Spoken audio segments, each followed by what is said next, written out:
Почна реконструкцијата на Андонската куќа во Штипско Ново село.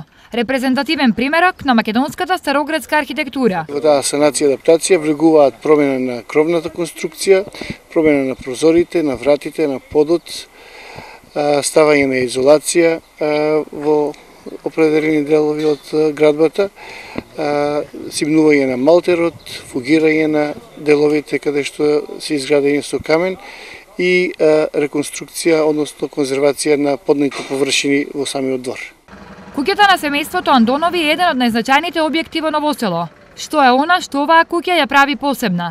Таа има белези на староградска архитектура, староградска македонска архитектура, со внатрешен чардак, со убави, прозори, со убава структура, да речем, на самата градба. Визурата, целиот архитектонски пейзаж на таа куќа е одличен, има своја динамика. Реновирањето на Андонската куќа е дел од еден поголем проект за ревитализација и зачувување на Штипско Ново село. Се вклопува и во агендата на градоначалникот и на општината за на некој начин заживување на Штипско Ново село со оглед на зафатите кои што се прават таму.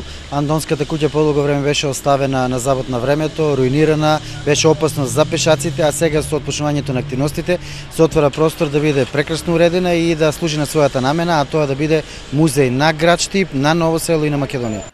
Ова за жителите на Ново село значи враќање на некогашниот сјај на населбата. Убаво, што се направи, се убаво да заличи Ново село малку. Куќата беше стара, ќе се распадне, како се направи убаво. Ќе се врне стариот изглед, како што е било ново. Требаше оддамна да се среди нешто.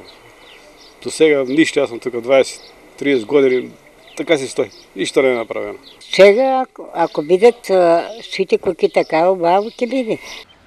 За откупување на куќата на Андонови државата издвои околу 83.000 евра, а дополнително ќе инвестира и во нејзината обнова.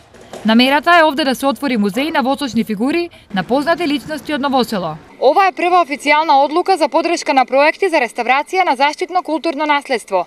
Последната позната датира од 1961 година, кога беа ставени под заштита околу 10 куќи.